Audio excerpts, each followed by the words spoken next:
ಇತಿಹಾಸ ಸೃಷ್ಟಿ ಮಾಡುವತ್ತ ಕನ್ನಡದ ಕಾಂತಾರ ಸಿನಿಮಾ ದಾಪುಗಾಲನ್ನ ಇಡ್ತಾ ಇದೆ.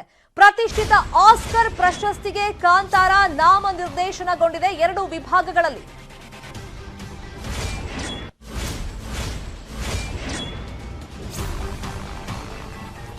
ರಿಷಬ್ ಶೆಟ್ಟಿ ನಿರ್ದೇಶಿಸಿ ನಟಿಸಿದ್ದಂತ ಕಾಂತಾರ ಸಿನಿಮಾ ಈಗ ಮತ್ತೊಂದು ಹೆಮ್ಮೆಯನ್ನ ತರುವಂತ ಸಂದರ್ಭದಲ್ಲಿ ಇದೆ. ಈಗ 2 ವಿಭಾಗಗಳಲ್ಲಿ ಆಸ್ಕರ್ಗೆ ನಾಮಿನೇಷನ್ ಆಗಿದೆ. ಕಾಂತಾರ ಇಡೀ ಭಾರತದಲ್ಲಿ ಭಾರಿ ಸೌಂಡ್ ಮಾಡಿದಂತ ಸಿನಿಮಾ. ಆಸ್ಕರ್ಗೆ ನಾಮನಿರ್ದೇಶನದ ಬಗ್ಗೆ ಈಗ ಹೊಂಬಾಳೆ ಮಾಹಿತಿಯನ್ನ ಕೊಟ್ಟಿರೋದು. ಮತ್ತೆ ಬೆಂಬಲಿಸಿದ ಪ್ರತಿಯೊಬ್ಬರಿಗೂ ಧನ್ಯವಾದ ಅಂತ ಹೊಂಬಾಳೆ ಫಿಲ್ಮ್ಸ್ ತಿಳಿಸಿದೆ. 2 ವಿಭಾಗಗಳಲ್ಲಿ ಆಸ್ಕರ್ಗೆ ಕಾಂತಾರ ಸಿನಿಮಾ ನಾಮನಿರ್ದೇಶನಗೊಂಡಿದೆ. ಇನ್ಫ್ಯಾಕ್ಟ್ ಸೋಷಿಯಲ್ ಮೀಡಿಯಾದಲ್ಲೂ ಕೂಡ ಈ ಬಗ್ಗೆ ಒಂದು ಅಭಿಯಾನ ತರನೇ ನಡೆದಿತ್ತು. ಕಾಂತಾರ ಸಿನಿಮಾ ಹಿಟ್ ಆದಂತ ಸಂದರ್ಭದಲ್ಲಿ ಆಸ್ಕರ್ ಈ ಸಿನಿಮಾಗೆ ಸಿಗಲೇಬೇಕು ಅನ್ನೋ ಅಭಿಯಾನವನ್ನ ಸೋಷಿಯಲ್ ಮೀಡಿಯಾದಲ್ಲಿ ಮಾಡಿದ್ರು.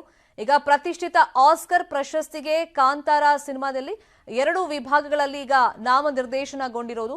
ಇಡೀ ಭಾರತದಲ್ಲಿ ದೊಡ್ಡ ಮಟ್ಟಿಗೆ ಸೌಂಡ್ ಅನ್ನ ಮಾಡಿತ್ತು. ಮೊದಲಿಗೆ ಕನ್ನಡದಲ್ಲಿ ಈ ಕಾಂತಾರ ಸಿನಿಮಾ ರಿಲೀಸ್ ಆಗಿತ್ತು. ಆಮೇಲೆ ಒತ್ತಾಯದ ಮೇರೆಗೆ ಬೇರೆ ಬೇರೆ ಭಾಷೆಗಳಲ್ಲೂ ಕೂಡ ಕಾಂತಾರ ಸಿನಿಮಾವನ್ನ ರಿಲೀಸ್ ಮಾಡಲಾಗಿತ್ತು. ದೊಡ್ಡ ಮಟ್ಟದಲ್ಲಿ ಯಶಸ್ಸು ಕಾಂತಾರ ಸಿನಿಮಾಗೆ ಸಿಕ್ಕಿತ್ತು. ಹೊಂಬಾಳೆ ಫಿಲ್ಮ್ಸ್ ಟ್ವೀಟ್ ಅನ್ನು ಗಮನಿಸ್ತಾ ಇದ್ದೀವಿ. ಅಂದ್ರೆ ಆ ಬೆಂಬಲಿಸಿದಂತ ಪ್ರತಿಯೊಬ್ಬರಿಗೂ ಧನ್ಯವಾದ. ಆ ಖುಷಿ ನಮ್ಗೆ ತುಂಬಾ ಇದೆ. ಈಗ 2 ವಿಭಾಗಗಳಲ್ಲಿ ಕಾಂತಾರ ಸಿನಿಮಾ ನಾಮಿನೇಷನ್ ಆಗಿದೆ, ಅಂದ್ರೆ ಕ್ವಾಲಿಫಿಕೇಶನ್ ಆಗಿದೆ ಅಂತ ಹೇಳಿ ಅಲ್ಲಿ ಮಾಹಿತಿಯನ್ನ ಹೊಂಬಾಳೆ ಫಿಲ್ಮ್ಸ್ ಟ್ವೀಟ್ ಮಾಡೋ ಮೂಲಕ ಕೊಟ್ಟಿರೋದು. ಬಟ್ ಆಸ್ಕರ್ ಸಿಗಲಿ ಅನ್ನೋದು ಪ್ರತಿಯೊಬ್ಬರ ಆಶಯ, ಎಸ್ಪೆಷಲಿ ಕನ್ನಡಿಗರ ಆಶಯ. ಯಾಕಂದ್ರೆ ಕನ್ನಡ ನೆಲದ, ಕನ್ನಡ ಸೊಬಗಿನ ಒಂದು ಸಿನಿಮಾ ಕಾಂತಾರ. ನಮ್ಮ ಸಂಸ್ಕೃತಿ ಏನಿದೆ ಸೊ ಅದನ್ನ ಇಡೀ ಭಾರತಕ್ಕೆ ಪರಿಚಯಿಸೋ ಕೆಲಸ ಕಾಂತಾರ ಸಿನಿಮಾದಿಂದ ಆಗಿತ್ತು. ಈಗ ಆಸ್ಕರ್ನಂತಹ ಪ್ರಶಸ್ತಿ ಸಿಕ್ಕರೆ ಮತ್ತಷ್ಟು ಬೆನ್ನು ತಟ್ಟಿ ಪ್ರೋತ್ಸಾಹ ಕೊಟ್ಟಂಗ ಆಗುತ್ತೆ. ಒಂದು ಮೈಲಿಗಲ್ಲನ್ನ ಕಾಂತಾರ ಸಿನಿಮಾ ಸೃಷ್ಟಿ ಮಾಡ್ದಂಗ ಆಗುತ್ತೆ. ಇನ್ಫ್ಯಾಕ್ಟ್ ನಾವೆಲ್ಲ ನೋಡ್ತಾ ಇದ್ವಿ ಆಸ್ಕರ್ ಅಂತಂದ್ರೆ ಅದ್ರ ರೇಂಜೇ ಬೇರೆ. ನಮ್ಮ ಸಿನಿಮಾಗಳಿಗೆ ಆಸ್ಕರ್ ಸಿಗುತ್ತಾ ಇಂಥದ್ದೆಲ್ಲ ಪ್ರಶ್ನೆಗಳು ಸಹಜವಾಗಿ ಇರ್ತಾ ಇತ್ತು. ಆದ್ರೆ ಈಗ ಆಸ್ಕರ್ಗೂ ಕೂಡ ನಾವು ನಾಮಿನೇಟ್ ಆಗಿದ್ದೀವಿ ಅಂತ ಹೇಳ್ಕೊಳ್ಳೋಕೆ ಒಂದು ಹೆಮ್ಮೆ ಆಗ್ತಾ ಇದೆ.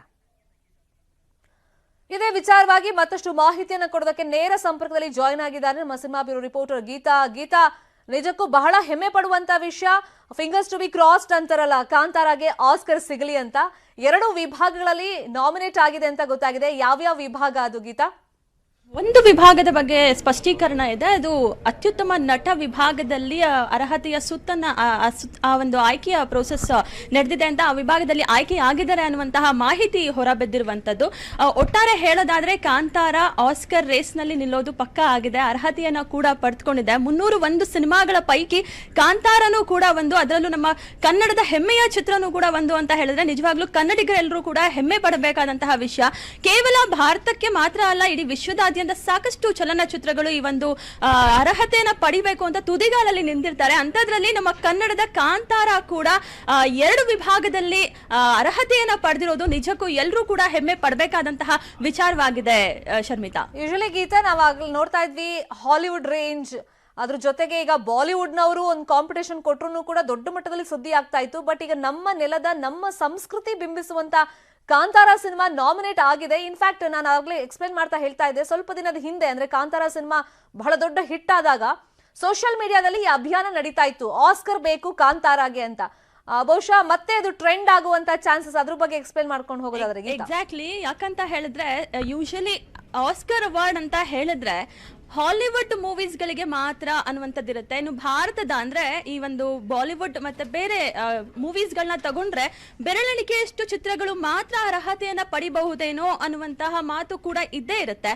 ಆದ್ರೆ ಕಾಂತಾರ ಮೂವಿ ರಿಲೀಸ್ ಆದಾಗ ಆ ಚಿತ್ರ ರಿಲೀಸ್ ಆಗಿ ನೋಡಿದಂತಹ ಪ್ರೇಕ್ಷಕರು, ಅಂದ್ರೆ ಮೊದಲನೇ ದಿನ ಅಷ್ಟು ಕಾಂತಾರದ ಬಗ್ಗೆ ನಿರೀಕ್ಷೆ ಇತ್ತೋ ಇಲ್ವೋ, ಅದರ ಚಿತ್ರವನ್ನ ನೋಡಿದವರು ಅದರಲ್ಲಿ ರಿಷಬ್ ಶೆಟ್ಟಿ ಅವರ ಅಭಿನಯಕ್ಕೆ, ಅವರ ನಿರ್ದೇಶನಕ್ಕೆ ಮೊದಲನೇದಾಗಿ ಹೆಸರೆತ್ತಿದ್ದು ಅಂತ ಹೇಳಿದ್ರೆ ಈ ಚಿತ್ರ ಆಸ್ಕರ್ ಅವಾರ್ಡ್ ನ ಪಡಿಬೇಕು, ಆಸ್ಕರ್ ರೇಸ್ ನಲ್ಲಿ ಇದು ಕೂಡ ಪಾಲ್ಗೊಳ್ಬೇಕು ಅನ್ನುವಂತಹ ಒಂದು ಅಭಿಯಾನವನ್ನ ಟ್ರೆಂಡ್ ಸೆಟ್ ಮಾಡಿದ್ರು. ಅಂಡ್ ಸೋಷಿಯಲ್ ಮೀಡಿಯಾದಲ್ಲಂತೂ ಆಸ್ಕರ್ಗೆ ಹೋಗ್ಬೇಕು ಕಾಂತಾರ ಅನ್ನುವಂತಹ ಟಾಕ್ಸ್ ಕೂಡ ತುಂಬಾನೇ ಚೆನ್ನಾಗಿ ಕೇಳಿ ಬಂದಿತ್ತು. ಅದಕ್ಕೆ ಕೇವಲ ಭಾರತ ಮಾತ್ರ ಅಲ್ಲ, ವಿದೇಶಿ ಅಭಿಮಾನಿಗಳು ಕೂಡ ಅದಕ್ಕೆ ಸಾಥ್ ಕೊಟ್ಟಿದ್ರು. ಈಗ ಬಹುಶಃ ಅವರೆಲ್ಲರ ಕನಸು ಕೂಡ ನನಸಾಗಿದೆ. ಯಾಕಂದ್ರೆ ಚಿತ್ರವನ್ನ ನೋಡಿದಂತಹ ಎಲ್ಲರೂ ಕೂಡ ಅದರಲ್ಲಿ ಒಂದು ಕನ್ನಡದ ನೆಲ ಸಂಸ್ಕೃತಿಯ ಬಗೆಗೆ ಸಾರುವಂತಹ ಕಾಂತಾರದ ಬಗೆಗೆ ಪ್ರಶಂಸೆಯನ್ನ ವ್ಯಕ್ತಪಡಿಸಿದ್ರು.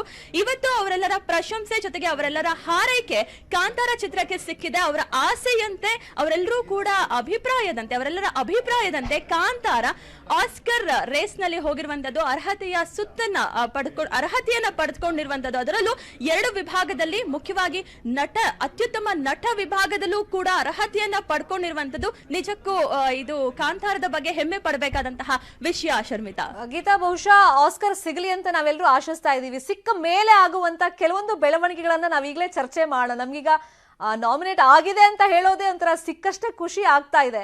ಯಾಕಂದ್ರೆ ಈಗ ಹಾಲಿವುಡ್ ಸಿನಿಮಾ ಅಂತಂದ್ರೆ ನಾನು ಆಗ್ಲೇ ಹೇಳ್ತಾ ಇದ್ದೆ, ಅದ್ರ ರೇಂಜ್ ಬೇರೆ ಇರುತ್ತೆ, ಕೋಟಿ ಕೋಟಿ ಹಣವನ್ನ ಖರ್ಚು ಮಾಡಿರ್ತಾರೆ, ಮತ್ತೆ ಸಿನಿಮಾ ಮಂದಿಯನ್ನ ಅದೇ ರೀತಿ ಸೆಳೀತಾರೆ. ಬಟ್ ಕಾಂತಾರ ಒಂದು ಬೆಸ್ಟ್ ಉದಾಹರಣೆ ಆಗುವಂತ ಚಾನ್ಸಸ್ ಇದೆ ಇಡೀ ಪ್ರಪಂಚಕ್ಕೆ. ಕಾರಣ 16 ಕೋಟಿ ವೆಚ್ಚ ಮಾಡಿ 106 ಕೋಟಿ ಗಳಿಕೆ ಹೆಂಗ್ ಮಾಡೋದು ಅಂತ ಈ ತರಾನು ಕೂಡ ಚರ್ಚೆ ಹುಟ್ಟು ಹಾಕಬಹುದಾ ಇಡೀ ಪ್ರಪಂಚದಲ್ಲಿ? ಖಂಡಿತವಾಗ್ಲು. ಯಾಕಂತ ಹೇಳಿದ್ರೆ ಭಾರತದ ಚಿತ್ರಗಳು ಅಂದ್ರೆ ಇಂಡಿಯಾದಲ್ಲಿಯೇ ಬಂದಂತಹ ಕಳೆದ ವರ್ಷದ ಚಿತ್ರಗಳನ್ನ ನಾವು ನೋಡಿದಾಗ SS ರಾಜಮೌಳಿ ಅವರ ನಿರ್ದೇಶನದಲ್ಲಿ ಮೂಡಿ ಬಂದಂತಹ RRR ಚಿತ್ರ ಕೂಡ ಆಸ್ಕರ್ ರೇಸ್ಗೆ ಹೋಗಬಹುದು ಅನ್ನುವಂತಹ ಮಾತು ಕೇಳಿ ಬಂದಿತ್ತು. ಅದಕ್ಕೆ ಒಂದ್ ರೀತಿ ನಿನ್ನೆನೂ ಕೂಡ ಒಂದು ವಿಡಿಯೋ ವೈರಲ್ ಆಗಿತ್ತು. ಅಲ್ಲಿನ ಒಂದು ಏನು ಮೆಂಬರ್ಸ್ ಇದಾರೆ ಅವರೆಲ್ಲರೂ ಕೂಡ ಚಿತ್ರವನ್ನ ನೋಡಿ ಅದ್ರ ಬಗ್ಗೆ ಒಂದು ಪ್ರಶಂಸೆಯನ್ನ ವ್ಯಕ್ತಪಡಿಸಿದ್ದು. ಸೊ ಒಂದ್ ರೀತಿ ಹೇಳ್ಬೇಕಾದ್ರೆ ಒಂದಕ್ಕಿಂತ ಒಂದು ವಿಭಿನ್ನ ಚಿತ್ರಗಳನ್ನ ಮಾಡಬೇಕು ಅಂತ ಅನ್ಸೋದು. ಈ ರೀತಿಯ ಒಂದು ಪ್ರಶಂಸೆ ಜೊತೆಗೆ ಒಂದಷ್ಟು ಸಪೋರ್ಟ್ ಸಿಕ್ಕಿದಾಗ ಅಂಡ್ ಕಾಂತಾರ ಮೂವಿ ರಿಲೀಸ್ ಆದಾಗ ಎಲ್ಲಾ ಮೂವಿ ತರ ಕಾಂತಾರನು ಕೂಡ ರಿಲೀಸ್ ಆಗಿದೆ ಅಂತಾನೆ ನಾವು ಅನ್ಕೊಂಡಿದ್ದು. ಅದ್ರ ಚಿತ್ರವನ್ನ ಹೋಗಿ ನೋಡಿದಾಗ ನಮ್ಗೆ ಗೊತ್ತಾಗಿದ್ದು ಆ ಚಿತ್ರದಲ್ಲಿ ಏನಿದೆ ಅನ್ನುವಂಥದ್ದು. ಅಂಡ್ ಆ ಒಂದು ಕ್ಲೈಮ್ಯಾಕ್ಸ್ ದೃಶ್ಯ ಏನಿತ್ತು ಅದನ್ನ ಕಂಡು ಥಿಯೇಟರ್ ನಲ್ಲಿ ನಿಂತು ಚಪ್ಪಾಳೆ ಹೊಡೆದವ್ರೆ ಎಷ್ಟೋ ಮಂದಿ. ಅಂತದ್ರಲ್ಲಿ ಕಾಂತಾರ ಮೂವಿ ನೋಡ್ಕೊಂಡು ಆಚೆ ಬಂದವರು ಕಾಂತಾರ 2 ಯಾಕೆ ಬರಬಾರ್ದು, ಇದರ ಸೀಕ್ವೆಲ್ ಯಾಕೆ ಬರಬಾರ್ದು ಅನ್ನುವಂತಹ ಪ್ರಶ್ನೆಯನ್ನ ಕೂಡ ಹುಟ್ಟು ಹಾಕಿದ್ರು. ಅದಕ್ಕೆ ಉತ್ತರವನ್ನ ಕೂಡ ಹೊಂಬಾಳೆ ಫಿಲ್ಮ್ಸ್ ಹಾಗೆ ರಕ್ಷಿತ್ ಶೆಟ್ಟಿ ಅವರು ಹೇಳಿರುವಂತದ್ದು, ಕಾಂತಾರ ಅತಿ ಶೀಘ್ರದಲ್ಲೇ ಕಾಂತಾರ ಸೀಕ್ವೆಲ್ ಬಗೆಗೂ ಕೂಡ ಏನೇನು ಸ್ವಲ್ಪ ದಿನದಲ್ಲೇ ಮಾತುಕತೆಯನ್ನ ಮಾಡ್ತೀವಿ ಅನ್ನುವಂಥದ್ದು. ಒಟ್ಟಲ್ಲಿ ಹೇಳೋದಾದ್ರೆ ಎಲ್ಲೋ ಒಂದು ರೀತಿ ಈ ರೀತಿಯ ಚಿತ್ರಗಳು ಈ ರೀತಿಯ ಪ್ರಶಂಸೆಯನ್ನ ಪಡೆಯೋದ್ರಿಂದ ಜನರ ಅಭಿರುಚಿಗೆ ತಕ್ಕಂತೆ ಮೂಡಿ ಬರ್ತಾ ಇರೋದ್ರಿಂದ ಜನರು ಅದನ್ನ ಮೆಚ್ಚಿ ಶಹಬ್ಬಾಸ್ ಅಂತ ಹೇಳ್ತಿರೋದ್ರಿಂದ ಖಂಡಿತವಾಗ್ಲೂ ಒಂದಕ್ಕಿಂತ ಒಂದು ವಿಭಿನ್ನ ಚಿತ್ರವನ್ನ ನೀಡಬೇಕು ಅಂತ ಹೆಚ್ಚೆಚ್ಚಿನ ನಿರ್ದೇಶಕರು ಮುಂದೆ ಬರುವಂತದ್ದು. ಜೊತೆಗೆ ಪ್ರೊಡಕ್ಷನ್ ಬ್ಯಾನರ್ಗಳು ಕೂಡ ನಮ್ಮ ನಿರ್ಮಾಣ ಸಂಸ್ಥೆಯಿಂದಲೇ ಯಾಕೆ ಆ ಒಂದು ಕಾರ್ಯ ಆಗಬಾರದು ಅನ್ನುವಂತಹ ನಿಟ್ಟಿನಲ್ಲಿ ಚಿತ್ರವನ್ನ ತೆಗೆಯೋದಕ್ಕೆ ಮುಂದೆ ಬರುವಂತಹ ಸಾಧ್ಯತೆ ಸಾಕಷ್ಟಿದೆ. ಒಟ್ಟಲ್ಲಿ ಹೇಳೋದಾದ್ರೆ ಕಾಂತಾರ ರಿಲೀಸ್ ಆದಾಗಿನಿಂದಲೂ ನೀವು ಹೇಳಿದ್ರಿ 16 ಕೋಟಿ ಬಜೆಟ್ ನ ಚಿತ್ರ ಗಳಿಸಿದ್ದು ಮಾತ್ರ 400 ಕೋಟಿ. ಎಲ್ಲರೂ ಕೂಡ ಪ್ಯಾನ್ ಇಂಡಿಯಾ ಮೂವಿ ಆಗಬೇಕು ಅಂತ ಬರ್ತಾರೆ. ಆದ್ರೆ ಚಿತ್ರ ರಿಲೀಸ್ ಆದ್ಮೇಲೆ ಆಗೋ ಟೈಮಲ್ಲಿ ಕನ್ನಡದಲ್ಲಿ ಮಾತ್ರ ಬಂದಿತ್ತು. ಅದಾದ್ಮೇಲೆ ಅದು ಬಂದದ್ದು ಕನ್ನಡ ಜೊತೆಗೆ ತಮಿಳ್, ತೆಲುಗು, ಮಲಯಾಳಂ ಹಾಗೆ ಹಿಂದಿ ಭಾಷೆಯಲ್ಲೂ ಕೂಡ. ಸೊ ಒಟ್ಟಲ್ಲಿ ಹೇಳೋದಾದ್ರೆ ಕಾಂತಾರ ರಿಲೀಸ್ ಆದಾಗಿನಿಂದ ಹಿಡಿದು 100 ದಿನ ಕಂಪ್ಲೀಟ್ ಮಾಡಿದೆ, 100 ಡೇಸ್ ಕಂಪ್ಲೀಟ್ ಮಾಡಿದ್ರು ಕೂಡ ಅದ್ರ ಹವಾ ಕಡಿಮೆ ಆಗಿಲ್ಲ. ಈಗಲೂ ಕೂಡ ಆಸ್ಕರ್ ಅನ್ನುವಂತಹ ಪ್ರಶಸ್ತಿಯ ಹೆಸರಿನ ಜೊತೆಗೆ ಈ ಚಿತ್ರದ ಹೆಸರು, ಅದರಲ್ಲೂ ಕಾಂತಾರ ಚಿತ್ರದ ಹೆಸರು ಕೇಳಿ ಬರ್ತಿರೋದು ನಿಜಕ್ಕೂ ಸಂತೋಷದ ವಿಚಾರ. ಶರ್ಮಿತಾ, ಈಗ ಸಿನಿಮಾ ಮಾಡೋದೇ ಮತ್ತೆ ಸಿನಿಮಾ ಹೋಗಿ ನೋಡೋದೇ ಒಂದು ಎಂಟರ್ಟೈನ್ಮೆಂಟ್ ಪರ್ಪಸ್ಗೋಸ್ಕರ, ಒಂದು ರಿಲೀಫ್ ಸಿಗಲಿ ಅಂತ. ಸೊ ಈ ಸಿನಿಮಾ ನೋಡ್ದೋ ಪ್ರತಿಯೊಬ್ರು ಕೂಡ ನಾನು ಈ ಭೂತಕೋಲ ನೋಡ್ಬೇಕು ಅಥವಾ ದೈವ ನರ್ತಕರು ಹೇಗಿರ್ತಾರೆ ಅದನ್ನ ನಾನು ಕಣ್ತುಂಬಿಕೊಳ್ಬೇಕು, ಮತ್ತೆ ಅದ್ರ ಮೇಲೆ ಬಂದಂತ ಫಸ್ಟಿಗೆಲ್ಲ ಅದ್ರಲ್ಲಿ ಬಂದಂತ ಇಮಿಟೇಟ್ ಮಾಡಕ್ ಹೋಗ್ತಾ ಇದ್ರು ರಿಷಬ್ ಶೆಟ್ಟಿ ತರಾನೇ. ಬಟ್ ಅದಾದ್ಮೇಲೆ ಆತರ ಮಾಡಬೇಡಿ ಅಂತ ತಿಳಿ ಹೇಳದ ಮೇಲೆ ಕೆಲವರು ತಪ್ಪು ಕಾಣಿಕೆ ಹಾಕಿರೋದು, ತಪ್ಪಾಯ್ತು ಅಂತ ಕೇಳ್ಕೊಂಡಿರೋದು, ಮತ್ತೆ ದೈವದ ಒಂದು ಭಕ್ತಿ ಜಾಸ್ತಿ ಆಯ್ತು, ಮತ್ತೆ ಆ ದೈವದ ಕಥೆಗಳನ್ನ ಜನ ಕೇಳೋಕ್ ಶುರು ಮಾಡಿದ್ರು. ಅಂದ್ರೆ ರಿಷಬ್ ಶೆಟ್ಟಿ ಅವರು ಥ್ರೂ ಔಟ್ ಹೇಳ್ಕೊಂಡ್ ಬಂದಿದ್ದು ದೈವ ಕೈ ಹಿಡಿದಿದ್ದಕ್ಕೆ ಇದೆಲ್ಲ ಸಾಧ್ಯ ಆಯ್ತು, ನನ್ನಿಂದ ಮಾಡಿಸ್ತು ಅಂತ ಹೇಳ್ತಾ ಇದ್ರು. Geeta, please be on line. ನಮ್ ಜೊತೆ ಈ ಬಗ್ಗೆ ಮಾತನಾಡೋದಕ್ಕೆ ಕಾಂತಾರ ಸಿನಿಮಾದಲ್ಲಿ ನಟಿಸಿರುವಂತಹ ಶೈನ್ ಶೆಟ್ಟಿ ಅವರು ಫೋನ್ ಸಂಪರ್ಕದಲ್ಲಿ ಜಾಯ್ನ್ ಆಗಿದ್ದಾರೆ. ಶೈನ್ ಶೆಟ್ಟಿ ಅವರೇ, 100 ದಿನ ಕಂಪ್ಲೀಟ್ ಆದ್ಮೇಲೂ ಕಾಂತಾರ ಹವಾ ಕಡಿಮೆ ಆಗಿಲ್ಲ, ನಮಗೆ ಎಷ್ಟು ಖುಷಿ ಆಗ್ತಿದೆ. ನೀವು ಕಾಂತಾರ ಸಿನಿಮಾದ ಭಾಗ ಆಗಿದ್ದೀರಾ, ಪ್ರತಿಷ್ಠಿತ ಆಸ್ಕರ್ ಪ್ರಶಸ್ತಿಗೆ ನಾಮಿನೇಷನ್ ಆಗಿದೆ 2 ವಿಭಾಗದಲ್ಲಿ, ಎಷ್ಟು ಖುಷಿ ಆಗ್ತಾ ಇದೆ, ಅದನ್ನ ಹೆಂಗ್ ಶೇರ್ ಮಾಡ್ತೀರಾ? ಸಿಕ್ಕಾಪಟ್ಟೆ ಖುಷಿ ಆಗ್ತಾ ಇದೆ. ಅದನ್ನ ವರ್ಡ್ಸ್ ಅಲ್ಲಿ ಎಕ್ಸ್ಪ್ಲೈನ್ ಮಾಡೋಷ್ಟು ಇಲ್ಲ, ಯಾಕಂದ್ರೆ way too bigger than any statement. ಸಿಕ್ಕಾಪಟ್ಟೆ ಖುಷಿ ಆಗ್ತಾ ಇದೆ. ಕೆಲವೊಂದು ಸಂದರ್ಭದಲ್ಲಿ ಅದು ಎಕ್ಸ್ಪ್ರೆಸ್ ಮಾಡಕ್ ಆಗಲ್ಲ ಅಂತಾರಲ್ಲ, ಖುಷಿ ಆ ತರ. ಡೆಫಿನೆಟ್ಲಿ ಯಾಕಂತ ಹೇಳಿದ್ರೆ, ಸೊ ಕಳೆದ ಒಂದಿಷ್ಟು ವರ್ಷಗಳಲ್ಲಿ ನಮ್ಮ ಕನ್ನಡ ಚಿತ್ರರಂಗದ ಕನ್ನಡ ಸಿನಿಮಾಗಳು ಒಂದ್ ಬೇರೆ ಲೆವೆಲ್ ಅಲ್ಲೇ ಒಂದಿಷ್ಟು ಸಾಧನೆಗಳನ್ನ ಮಾಡ್ಕೊಂಡ್ ಬಂದಿದೆ. ಅಂಡ್ ಅದೆಲ್ಲ ಸಿನಿಮಾಗಳ ಜೊತೆಗೆ ಈಗ ನೆಕ್ಸ್ಟ್ ಲೆವೆಲ್ ಅಲ್ಲಿ ಇದನ್ನ ಒಂದೇ ಸಲ ಎತ್ತಿ ಹಿಡಿದಂತ ಸಿನಿಮಾನೇ ಕಾಂತಾರ. ಸೊ ನಾನು ಅದ್ರಲ್ಲಿ ಆಕ್ಟ್ ಮಾಡಿದೀನಿ ಅನ್ನೋದಕ್ಕಿಂತ ಮುಂಚೆ ಕಾಂತಾರ ನಮ್ಮ ಕನ್ನಡದ ಸಿನಿಮಾ ಈ ರೇಂಜಿಗೆ ಒಂದು ಸೌಂಡ್ ಮಾಡ್ತಲ್ಲ ಅನ್ನೋದೇ ಒಂದು ದೊಡ್ಡ ಹೆಮ್ಮೆ.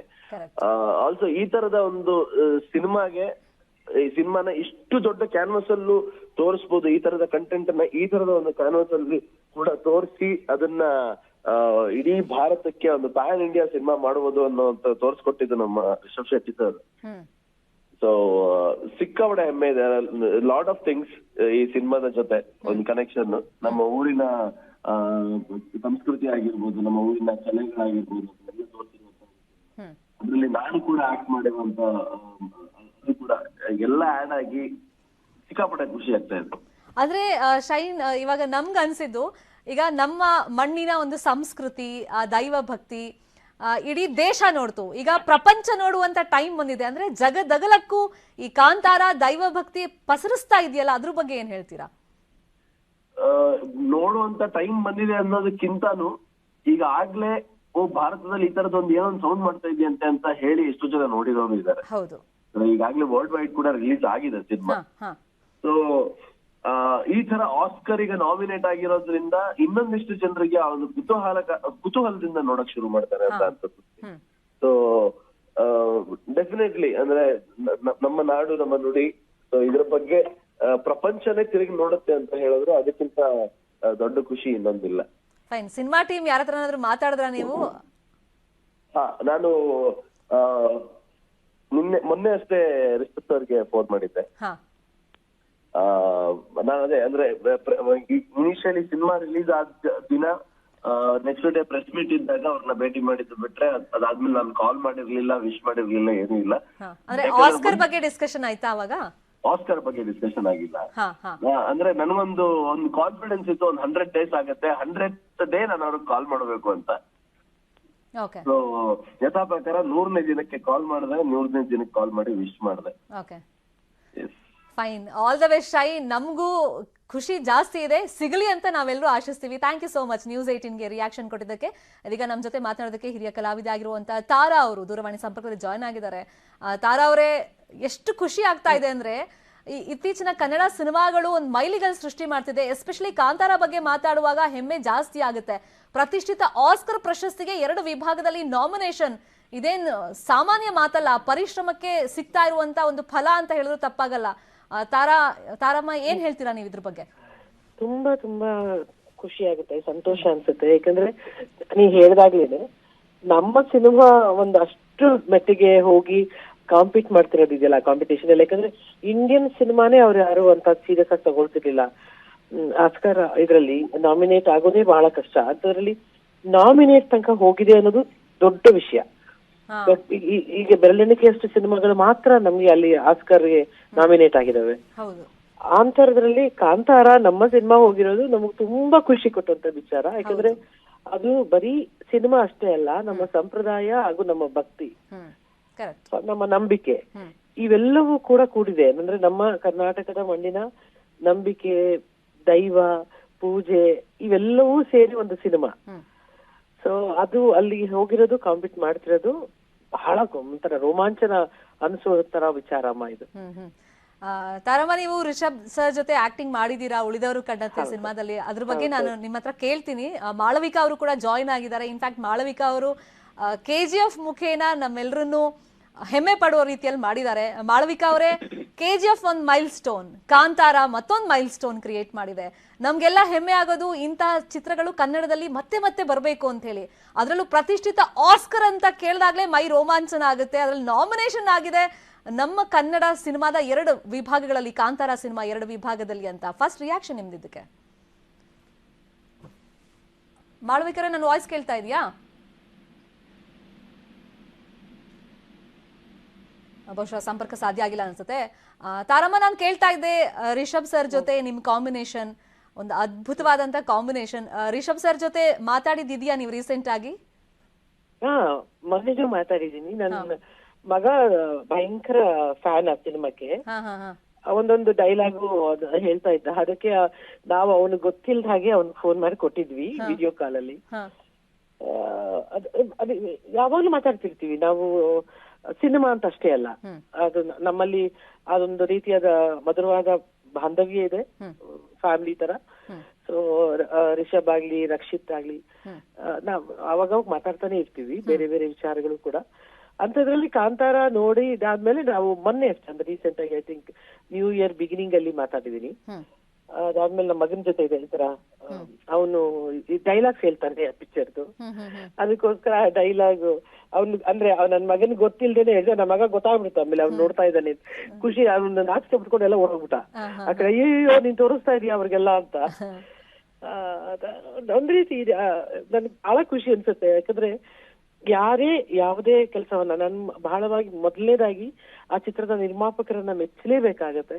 ಹೊಂಬಾಳೆ ಫಿಲ್ಮ್ಸ್ ರವರು ವಿಜಯ್ ಕಿರಂದೂರ್ ಆಗಿರ್ಲಿ, ಅವರ ಜೊತೆ ಕೆಲಸ ಮಾಡುವಂತ ಸ್ನೇಹಿತರಾಗಿರ್ಲಿ, ಅವ್ರನ್ನೆಲ್ಲರೂ ನಾನು ಮನಸಾರೆ ಅಭಿನಂದಿಸ್ತೇನೆ. ಅಂದ್ರೆ ಒಂದು ಸಿನಿಮಾಕ್ಕೆ ಪ್ಯಾಷನ್ ಇಟ್ಕೊಂಡು ಒಂದು ಸಿನಿಮಾಕ್ಕೆ ಕನ್ನಡ ಸಿನಿಮಾ ಒಂದು ನ್ಯಾಷನಲ್ ಲೆವೆಲ್ ಅಲ್ಲಿ ಹೆಸರು ಮಾಡ್ಬೇಕು, ಒಂದು ದೊಡ್ಡ ಸಿನಿಮಾ ಆಗ್ಬೇಕು ಅಂತ ದೊಡ್ಡ ದೊಡ್ಡ ಕನಸುಗಳನ್ನ ಹೊತ್ತು. ಖಂಡಿತ ತಾರಮ್ಮ, ಯಾಕಂದ್ರೆ ಕನ್ನಡ ಸಿನಿಮಾ ಇಂಡಸ್ಟ್ರಿ ಅಂದ್ರೆ ಆ ಮಾರ್ಕೆಟ್ ಚಿಕ್ಕದು ಅಂತ ಅವಾಗೆಲ್ಲ ಟಾಕ್ಸ್ ಇತ್ತು. ಬಟ್ ಇವಾಗ ಈ ಸ್ಯಾಂಡಲ್ವುಡ್ ನಲ್ಲಿ ಆದಂತ ಬದಲಾವಣೆ, ಬೆಳವಣಿಗೆ ಬಗ್ಗೆ ನಿಮ್ಮ ಅನಿಸಿಕೆ? ತುಂಬಾ ಖುಷಿ ಅನ್ಸುತ್ತೆ. ಇದು ಮೊದ್ಲು ಇತ್ತಮ್ಮ, ಇಲ್ಲ ಅಂತಿಲ್ಲ. ನಮ್ಮ ಕನ್ನಡ ಸಿನಿಮಾಗಳನ್ನ ಎಲ್ಲಾ ಭಾಷಿಗರು ಬಂದು ಬೆಂಗಳೂರಿನಲ್ಲಿ ಸಿನಿಮಾ ರಿಲೀಸ್ ಆದಾಗ ನೋಡಿ ಅವರ ಭಾಷೆಯಲ್ಲಿ ಅದನ್ನ ರೀಮೇಕ್ ಗಳನ್ನ ಮಾಡ್ತಾ ಇದ್ದ ಕಾಲ ನಿಜವಾಗ್ಲೂ ಇದೆ, ಆಗ್ಲೂ ಇತ್ತು, ಇಲ್ಲ ಅಂತ ಹೇಳಿದ್ದಾರೆ. ಆದ್ರೆ ಒಂದು ಡ್ರಾಸ್ಟಿಕ್ ಆಗಿ ಏನಾಗೋಯ್ತು, ಬೇರೆ ಬೇರೆ ಭಾಷೆಗಳು ನಮ್ಮ ಮೇಲೆ ಹೇರೋಕ್ ಸ್ಟಾರ್ಟ್ ಆಗಿ ನಮ್ಮ ಭಾಷೆಯ ಸಿನಿಮಾಗಳಿಗೆ ಸ್ವಲ್ಪ ಎಲ್ಲೋ ಮಾರುಕಟ್ಟೆ ಸೀಮಿತವಾಗಿದೆ, ಚಿಕ್ಕದಾಗಿದೆ, ಬಹಳ ಇದಾಗಿದೆ, ಆತರ ನಾವು ಕುಗ್ಗೋಗ್ತಾ ಇರೋದು ಕಾಲವೂ ಬಂತು. ಅದಾದ್ಮೇಲೆ ಮತ್ತೆ ಸಿನಿಮಾ ಆಗ್ಲಿ, ಕಲೆ ಆಗ್ಲಿ. ಸಪ್ತಮಿ ಗೌಡ ಜಾಯ್ನ್ ಆಗಿದ್ದಾರೆ ಇವಾಗ. ಸಪ್ತಮಿ ಗೌಡ ಅವರೇ, ನಾನು ಫಸ್ಟ್ ಗೆ ಕಂಗ್ರಾಚುಲೇಷನ್ಸ್ ಹೇಳ್ಬಿಡ್ತೀನಿ ಇನ್ ಅಡ್ವಾನ್ಸ್. ಯಾಕಂದ್ರೆ ನಮ್ಗಂತೂ ಆಸ್ಕರ್ ಗೆದ್ದಷ್ಟೇ ಖುಷಿ ಆಗಿದೆ. ನಿಮ್ಗೆ ಎಷ್ಟು ಎಕ್ಸೈಟ್ಮೆಂಟ್ ಇದೆ ಇವಾಗ? ಏನ್ ಹೇಳ್ಬೇಕು ಅಂತಾನೆ ಗೊತ್ತಾಗ್ತಾ ಇಲ್ಲ. ಅಂದ್ರೆ ಏನ್ ಹೇಳೋದು, ಬೆಳಿಗ್ಗೆ ಎದ್ದ ತಕ್ಷಣ ನಮ್ ಸಿನಿಮಾ ಆಸ್ಕರ್ ಹೋಗಿದೆ ಅಂತ ಯಾರಾದ್ರೂ ನ್ಯೂಸ್ ಕೊಟ್ರೆ ಹೇಗ್ ತಗೊಳ್ಳೋದು ಅಂತಾನೆ ಅದನ್ ಗೊತ್ತಿಲ್ಲ. ಆದ್ರೆ ತುಂಬಾ ಖುಷಿ ಇದೆ, ತುಂಬಾ ಹೆಮ್ಮೆ ಇದೆ. ಸಪ್ತಮಿ, ಒಂದು ಕ್ಲಾರಿಟಿ ನಿಮ್ಮಿಂದನೇ ತಗೊಂಡ್ಬಿಡ್ತೀನಿ ಈ ಎಕ್ಸೈಟ್ಮೆಂಟ್ ಮಧ್ಯದಲ್ಲೇ. 2 ವಿಭಾಗ ಅಂತ ಗೊತ್ತಾಯ್ತು, ಒಂದು ಬೆಸ್ಟ್ ಆಕ್ಟರ್ ಅಂತ ನಾವೇನೋ ಕೇಳ್ಪಟ್ವಿ, ಇನ್ನೊಂದು ಯಾವ್ದು ನಿಮ್ಗೆ ಗೊತ್ತಿರೋ ಇನ್ಫಾರ್ಮೇಶನ್ ಪ್ರಕಾರ? ಅಂದ್ರೆ cinema. Okay, cinema. Okay, please continue ಮಾಡಿ. ಸೊ ಇದು 2 ಕ್ಯಾಟಗರಿಲೂ ಕಂಟೆನ್ಷನ್ ಲಿಸ್ಟ್ ಅಲ್ಲಿ ನಾವು ಸೇರ್ಕೊಂಡಿದೀವಿ ಅನ್ನೋದು ತುಂಬಾ ಖುಷಿ ಇದೆ. ಅಂದ್ರೆ ಯಾವತ್ತೂ ನಾವು ಸಿನಿಮಾ ಮಾಡ್ಬೇಕಾದ್ರೆ ನಾವು ಹೀಗೆ ಆಸ್ಕರ್ಗೋಸ್ಕರ ಸಿನಿಮಾ ಮಾಡ್ತಾ ಇದೀವಿ ಅಂತ ಯಾವತ್ತೂ ನಾವ್ ಮಾಡಲ್ಲ ಅಲ್ಲ. ಈ ತರ ಸಿಕ್ಕಿದಾಗ ಖಂಡಿತ ತುಂಬಾ ಖುಷಿ ಇದೆ. ಇಡೀ ಸಿನಿಮಾ ತಂಡಕ್ ತುಂಬಾ ಖುಷಿ ಇದೆ, ತುಂಬಾ ಹೆಮ್ಮೆ ಕೂಡ ಇದೆ. ಈ ಆಪರ್ಚುನಿಟಿ ತಗೊಂಡ್ ನಾನು ಆಕ್ಚುಲಿ ನಮ್ ಕನ್ನಡ ಜನತೆನ ಥ್ಯಾಂಕ್ ಮಾಡ್ಬೇಕು. ಯಾಕಂದ್ರೆ ಅವರೇ ನಮ್ ಸಿನಿಮಾ ಗೆಲ್ಸಿರೋದು ಇವತ್ತು. ತುಂಬಾ ಖುಷಿ ಇದೆ. ಫಸ್ಟ್ ಬೆಳಿಗ್ಗೆ ಈ ತರ ನ್ಯೂಸ್ ಬಂದ ತಕ್ಷಣ ಯಾರಿಗ್ ಫೋನ್ ಮಾಡಿ ಎಕ್ಸೈಟ್ಮೆಂಟ್ ನೀವ್ ಹೇಳ್ಕೊಂಡ್ರಿ? ನನ್ನ ತಾಯಿಗೆ. ಅಂದ್ರೆ ನನ್ಗೆ ಈ ನ್ಯೂಸ್ ಗೊತ್ತಾಗಿದ ತಕ್ಷಣ ನಾನು ಫಸ್ಟ್ ಹೋಗಿ ಹೇಳಿದ್ ನನ್ನ ತಾಯಿಗೆನೆ. ಅದಾದ್ಮೇಲೆ ನನ್ಗೆ ಕೆಲ್ಸ ಇತ್ತು, ಅದಕ್ಕೆ ಹೊರಟೆ. ಅದಕ್ಕೆ ಕಾರಲ್ಲಿ ಕೂತ್ಕೊಂಡು ಎಲ್ಲರ ಹತ್ರ ಮಾತಾಡ್ತಾ ಇದೀನಿ ಇವಾಗ. ಸಿನಿಮಾ ಟೀಮ್ ಯಾರ ಜೊತೆ ಮಾತಾಡಿದ್ರಿ? ಯಾರ ಜೊತೆ ಮಾತಾಡ್ಲಿಕ್ಕೆ ಆಗಿಲ್ಲ, ನನ್ಗೆ ಟೈಮೇ ಸಿಕ್ಕಿಲ್ಲ. ಸೊ ನೆಕ್ಸ್ಟ್ ಮಾಡೋದು ಅದೇ. ನಾನು ರಿಷಬ್ ಸರ್ ಮತ್ತೆ ವಿಜಯ್ ಸರ್ ಖಂಡಿತ ಕಾಲ್ ಮಾಡ್ಬೇಕು. ಯಾಕಂದ್ರೆ ಅವರು ಇವತ್ತು ಮೇನ್ ಪಿಲ್ಲರ್ಸ್ ಇವತ್ತು ಕಾಂತಾರ ಅಂತ ಸಿನಿಮಾ ಬಂದ ತಕ್ಷಣ. ಸೊ ವಿಜಯ್ ಕಿರ್ಗಂದರ್ ಮತ್ತೆ ರಿಷಬ್ ಸರ್ ಇಲ್ದೇ ಇದ್ದಿದ್ರೆ ಅದು ಅಂದ್ರೆ ನನ್ಗೆ ಆ ಸಿನಿಮಾದಲ್ಲಿ ಒಂದು ಅವಕಾಶ ಕೊಟ್ಟು ಇವತ್ತು ನನ್ಗೆ ಏನ್ ಸೊ ಅವರೇ ಮೇನ್ ಪಿಲ್ಲರ್. ಸೊ ಅವ್ರಿಗೆ ಕಾಲ್ ಮಾಡ್ಬಿಟ್ಟು ಫಸ್ಟ್ ಅವ್ರ ಹತ್ರ ಮಾತಾಡ್ಬೇಕು. ಓಕೆ ಸಪ್ತಮಿ, ನೀವಂದ್ರಿ ಸಿನಿಮಾ ಮಾಡುವಾಗ ಆಸ್ಕರ್ ಲೆವೆಲ್ ಎಲ್ಲ ನಾವು ಥಿಂಕೇ ಮಾಡಿಲ್ಲ ಅಂತ ಹೇಳ್ತಾ ಇದ್ರಲ್ಲ, ಈಗ ಕೇವಲ ಕನ್ನಡಕ್ಕೆ ಅಂತ ಫಸ್ಟ್ ಮಾಡಿದ್ದು, ಆಮೇಲೆ ಒತ್ತಾಯದ ಮೇರೆಗೆ ದೇಶದಾದ್ಯಂತ ರಿಲೀಸ್ ಆಯ್ತು. ಈಗ ಒಂಥರ ಪ್ರಪಂಚದಾದ್ಯಂತ ಕಾಂತಾರ ಅನ್ನೋ ಹೆಸರಿದೆ ಹೌದು, ಬಟ್ ಆಸ್ಕರ್ ನಾಮಿನೇಷನ್ ಆಗಿದೆ ಅಂತ ಗೊತ್ತಾದ ತಕ್ಷಣ ಅದೊಂದು ಗೊತ್ತಾಗುತ್ತಲ್ಲ, ಅಂದ್ರೆ ಪ್ರಪಂಚದಾದ್ಯಂತ ಈ ಕಾಂತಾರ ಬಗ್ಗೆ ಸೌಂಡ್ ಆಗುತ್ತೆ, ಮಾತಾಡ್ತಾರೆ, ನನ್ನ ಆಕ್ಟಿಂಗ್ ನೋಡ್ತಾರೆ, ಅದ್ರ ಎಕ್ಸೈಟ್ಮೆಂಟ್ ಎಷ್ಟಿದೆ ಸಪ್ತಮಿ ಗೌಡ ಅವ್ರಿಗೆ? ತುಂಬಾ ಖುಷಿ ಇದೆ. ಅಂದ್ರೆ ಹೇಗೆ ಹೇಳೋದು, ಒಂದು ಆಕ್ಟರ್ ಆಗಿ ಸೆಕೆಂಡ್ ಸಿನಿಮಾದಲ್ಲಿ ಈ ತರ ಒಂದು ಒಬ್ರಿಗೆ ಒಂದು ರೆಕಗ್ನಿಷನ್ ಅಥವಾ ಅವಕಾಶ ಅವ್ರು ಮಾಡಿದ ಸಿನಿಮಾಗ್ ಸಿಗುತ್ತೆ ಅಂತಂದ್ರೆ ಏನ್ ಹೇಳೋದು ಅಂತಾನೆ ನನ್ಗೆ ಗೊತ್ತಾಗ್ತಾ ಇಲ್ಲ. ತುಂಬಾ ಖುಷಿ ಇದೆ ಖಂಡಿತ. ಖಂಡಿತ ಅದು ದೈವದ ಆಶೀರ್ವಾದ, ದೇವರ ಆಶೀರ್ವಾದದಿಂದಾನೇ ಇದು ಈ ಮಟ್ಟಕ್ಕೆ ನಮ್ಗೆ ಒಂದು ರೆಕಗ್ನಿಷನ್ ಸಿಕ್ಕಿರೋದು. ಸೊ ಖಂಡಿತ ತುಂಬಾ ಖುಷಿ ಇದೆ. ಅಂದ್ರೆ ನಾವ್ ಹೇಳಿದ್ವಲ್ಲ, ನಾವ್ ಯಾವತ್ತೂ ಒಂದು ಅವಾರ್ಡ್ಗೋಸ್ಕರ ಅಥವಾ ಏನಕ್ಕೋ ಅಂತ ಸಿನಿಮಾ ಮಾಡಿದ್ದಲ್ಲ. ತುಂಬಾ ಕಷ್ಟಪಟ್ಟು ಒಂದು ಚೆನ್ನಾಗಿರೋ ಸಿನಿಮಾ ಮಾಡ್ಬೇಕು ಅಂತ ಇಡೀ ತಂಡ ಹೊರಟಿದ್ದು. ಸೊ ಆ ಪ್ರೋಸೆಸ್ ಅಲ್ಲಿ ಇವತ್ತು ಈ ತರ ಒಂದು ಆಸ್ಕರ್ಗೆ ಕಾಂತಾರ ಸೇರಿದೆ ಅಂತಂದ್ರೆ ಅದೊಂದ್ ದೊಡ್ಡ ಖುಷಿ. ಖಂಡಿತ ಕಷ್ಟಪಟ್ಟು ಇಷ್ಟಪಟ್ಟು ಸಿನಿಮಾ ಮಾಡಿದಾಗ ಒಂದು ಪ್ರತಿಫಲ ಸಿಗ್ತಾ ಇದೆ, ಅದಕ್ಕೆ ಖುಷಿ ಪಡಬೇಕು. ಎನಿವೇ ಸಪ್ತಮಿ ಗೌಡ ಅವರೇ, thank you so much and once again congratulations ಹೇಳ್ತಾ ಇದೀನಿ ಇನ್ ಅಡ್ವಾನ್ಸ್. ಸಿಗ್ಲಿ ಅಂತ ನಾವೆಲ್ಲರೂ ಆಶಿಸ್ತೀವಿ ಮನ್ಸಾರೆ. Thank you.